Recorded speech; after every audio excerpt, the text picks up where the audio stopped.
এনসিপির মধ্যেও হয়তো বা কেউ আপনি নিজেও জানেন যে এনসিপির মধ্যে এই বিষয়টি নিয়ে দ্বিমত ছিল বা আছে, এই জোটে আসার বিষয়টি নিয়ে এক পক্ষ আসলে চেয়েছিল এককভাবেই থাকতে।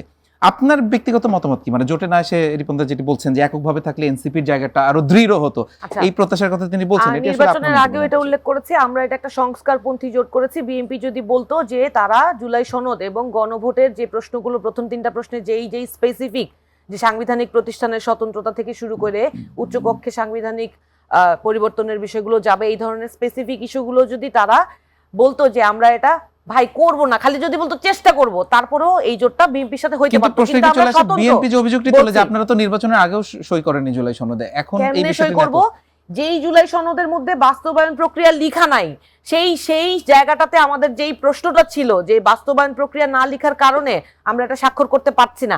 আজকে দেখেন সেই জুলাই সনদ বাস্তবায়ন নিয়ে কত বড় সংকট কারা তৈরি করছে। পরে তাহলে এটিতে কেন পরে যখন মানুষ গণভোটে, জনাব সালাউদ্দিন সাহেব নিজে কি বলেছেন যে সংবিধান লাগবে না, জনগণের গণরাই হচ্ছে এই সংবিধানের ভিত্তি, এবং সেই অনুযায়ী গণভোটে যদি মানুষ রায় দেয় সেইটাই হবে এই গণভোটের ভিত্তি, এবং সেই অনুযায়ী সবকিছু বাস্তবায়িত হবে। এটা উনি নিজে বলেছেন না? আপনারা তো সবাই শুনেছেন। তাহলে যখন গণভোটে হ্যাঁ জয়যুক্ত হলো, তখন তো আমরা মানুষের ম্যান্ডেট পেয়েছি, তখন বাস্তবায়ন কিভাবে হবে সেই রূপরেখা তো মানুষই দিয়ে দিয়েছে।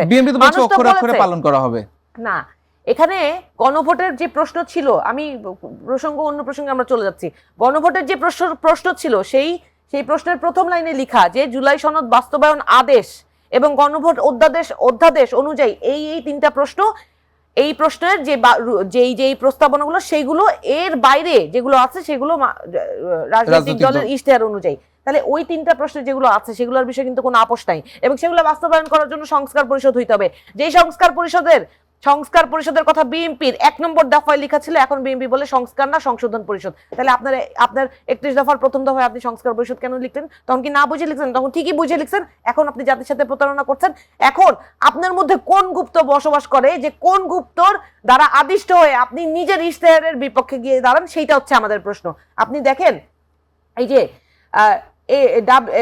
হিউম্যান রাইটস ওয়াচের রিপোর্ট আজকে পাবলিশ হয়েছে, আপনারা বলেন না যে গুপ্ত কেন হবে, গুপ্ত কেন থাকবে? আমি যে বলছি যে বিএনপি যারা সমর্থন করে, যারা জামাত সমর্থন করে, যারা এনসিপি সমর্থন করে, আমি তো মনে করি এখন আওয়ামী লীগের সমর্থকরা বরং আরো বেশি সাহসী, তারা বরং অনলাইন অ্যাক্টিভিজম চালিয়ে যাচ্ছে এখনো, যদিও আইন দ্বারা নিষিদ্ধ আছে তারপরও তারা চালিয়ে যাচ্ছে।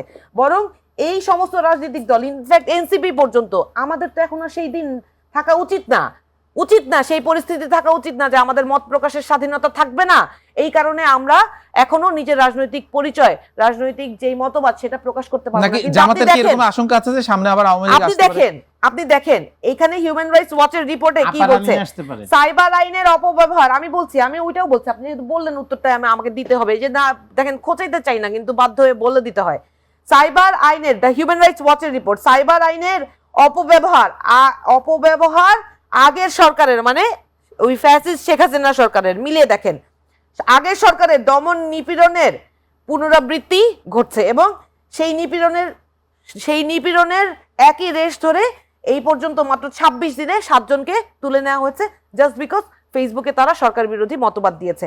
আপনি দেখেন ভাই কি সুন্দর করে বললেন যে আমরা নাকি আওয়ামী লীগকে ফিরে আনবো, অথচ মির্জা ফখরুল ইসলাম আলমগীর সাহেব আজকে, বেশি দিন আগে না, এই যে আজকে গতকালকে বলেছেন যে জামাতের রাজনীতি একেবারে নির্মূল করে দিতে হবে। তাহলে অথচ উনি সেই রাজনৈতিক দল, উনি সেই মানুষ, শহীদ প্রেসিডেন্ট জিয়াউর রহমান, যিনি বাকশালকে খেদিয়ে উনি সর্বদলীয় গণতন্ত্রের রাজনীতি প্রতিষ্ঠা করেছিলেন। সেই দলের রাজনৈতিক নেতা হয়ে উনি গতকালকে বলেছেন জামাত ইসলামের রাজনীতি নির্মূল করে দিতে হবে, তাদেরকে সেই হিসেবে কাজ করতে হবে। আর আজকে বলছেন যে নৌকা থাকলে গণতান্ত্রিক অবস্থা বিরাজ করতো। আবার একই সাথে বলতে হবে, আমি যেহেতু আইনজীবী আমাকে বলতে হবে, যেহেতু উনি আমাদের সময় স্বল্পতা রয়েছে, আমরা 2 মিনিট নৌকা থাকলে গণতান্ত্রিক অবস্থা বিরাজ করতো, আবার সুপ্রিম কোর্টে বারের নির্বাচনের সময় সব রাজনৈতিক দলের গণতান্ত্রিক যেই অধিকার, সেই অধিকার নিশ্চিত করার জায়গায় ওনারা বলছেন যারা বঙ্গবন্ধু আওয়ামী আইনজীবী পরিষদ বা আওয়ামী লীগের সাথে যারা সম্পৃক্ত ছিল তারা কোনোভাবেই সুপ্রিম কোর্ট বারে নির্বাচনে অংশগ্রহণ করতে পারবে না। আমরা আসবো আওয়ামী লীগের ওটা তো পন্থী আপনি যে আমার মতামত জিজ্ঞেস না করেন আপনি না, চান আমি কিনা বিএনপির আমি কথা বলছি। জিজ্ঞেস করছি আপনি কি আমি চান তারা আমার ইলেকশন করবে? আওয়ামী লীগের বিষয়ে আমার অবস্থান স্পষ্ট, কি যারা স্পষ্ট? অপরাধের সাথে যুক্ত ছিল তাহলে আপনি মহাসচিবেরটা তাদেরকে বলছেন কেন? আপনি আমি- তো নিজেই চান না। না আমি এটা বলি নাই, আমি বলছি যারা অপরাধের সাথে যুক্ত তাদেরকে বিচারের আওতায় আনতে হবে, যারা বিচারাধীন থাকবে তাদের কোন রকম জি। কোনো কিন্তু আপনি কি চান জাতীয় যে এই রাজনীতিতে ইলেকশনে অংশগ্রহণের সুযোগ নাই? আপনারা যে যারা- হাইকোর্টের ইলেকশনে আওয়ামী যারা- পন্থী আইনজীবীরা অংশগ্রহণ করবে আমি এটা কি আপনি আমি তো চান? আমি স্পষ্ট করে বললাম না, যে পরিষ্কার তারা করে বলেন, যদি হ্যাঁ আওয়ামী অথবা না। লীগের অপরাধের সাথে সম্পৃক্ত থাকে, তার যারা সম্পৃক্ত তারা নির্বাচনে অংশগ্রহণ করতে পারবে না, যারা অপরাধের সাথে সম্পৃক্ত না তাদের রাজনৈতিক অধিকার না। এটা তো সুপ্রিম কোর্ট তো আপনি রাজনীতি ঢুকিয়েছেন সুপ্রিম কোর্টে, কিন্তু ওইখানে আপনার যে আইনজীবী হিসেবে আইনজীবীদের প্রতিনিধিত্ব করার অধিকার, সেটা আপনি কেন ধন্যবাদ। আমরা অনিশ্চিত হয়ে আবার যাবেন? আসবো